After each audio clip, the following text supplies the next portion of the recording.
ایک اللہ والے بزرگ کا قصہ۔ ایک بزرگ حج کے سفر پر گئے تھے۔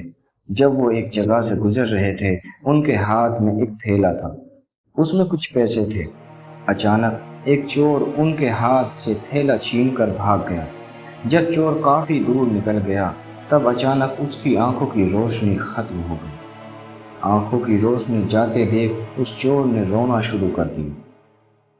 جب لوگوں نے چور سے پوچھا، بھائی کیا ہوا، تو وہ کہنے لگا، میں نے ایک آدمی کا تھیلا چھینا ہے، وہ کوئی بڑا اللہ کا قریبی بندہ لگتا ہے، میری آنکھوں کی روشنی چلی گئی، خدا کے لیے مجھے اس کے پاس پہنچا دو تاکہ میں اس سے معافی مانگ سکوں۔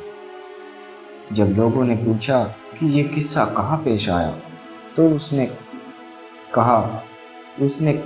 نے کہا فلاں نائی کی دکان کے قریب پیش آیا۔ لوگ اس کو اس دکان پر لے گئے اور نائی سے پوچھا کہ اس طرح کا کوئی آدمی یہاں سے گزرا ہے، آپ اسے جانتے ہو؟ اس نے کہا، مجھے اس کا گھر تو پتہ نہیں، ہاں مگر نماز کے لیے وہ آتے جاتے رہتے ہیں، اگلی نماز کے لیے پھر آئیں گے۔ یہ لوگ انتظار میں بیٹھ گئے۔ وہ بزرگ اپنے وقت پر تشریف لائے۔ لوگ اس چور کو ان کے پاس لے گئے تو اس چور نے جا کر ان کے ہاتھ پاؤں پکڑ لیے کہ مجھ سے غلطی ہو گئی، گناہ ہو گیا، نادم ہوں، شرمندہ ہوں، میری آنکھوں کی روشنی چھن گئی، آپ اپنے پیسے واپس لے لیجیے اور مجھے معاف کر دیجیے تاکہ اللہ تعالیٰ میری آنکھیں ٹھیک کر دے۔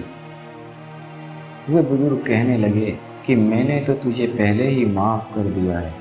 یہ سن کر چور بڑا حیران ہوا، کہنے لگا، حضرت میں تو آپ کا تھیلا چھین کر بھاگا اور آپ کہتے ہیں کہ معافی مانگنے سے پہلے ہی معاف فرما دیا۔ وہ فرمانے لگے، ہاں میرے دل میں کوئی بات آ گئی تھی۔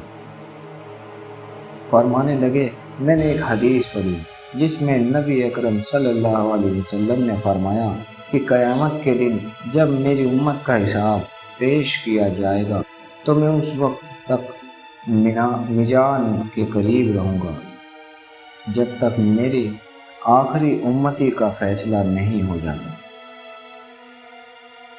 میرے دل میں یہ بات آئی کہ اگر میں نے اس چور کو معاف نہیں کیا تو قیامت کے دن یہ مقدمہ پیش ہوگا اور جتنی دیر میرے مقدمے کا فیصلہ ہونے میں لگے گی، اللہ کے نبی علیہ السلام کو اتنی دیر جنت سے باہر رہنا پڑے گا۔ اس لیے میں نے معاف کر دیا کہ نہ تو مقدمہ پیش ہوگا، نہ ہی میرے محبوب کو جنت میں جانے میں دیر لگے گی، وہ جلد جنت میں تشریف لے جائیں گے۔ میرے دوستو، اگر آپ کو ہماری یہ کہانی پسند آئی ہو اور اگر آپ کو اس ویڈیو سے کچھ علم حاصل ہوا ہو تو نیچے دیے گئے سبسکرائب بٹن کو دبا کے برائے مہربانی کریں، اس ویڈیو کو شیئر ضرور کر دیں۔ شکریہ۔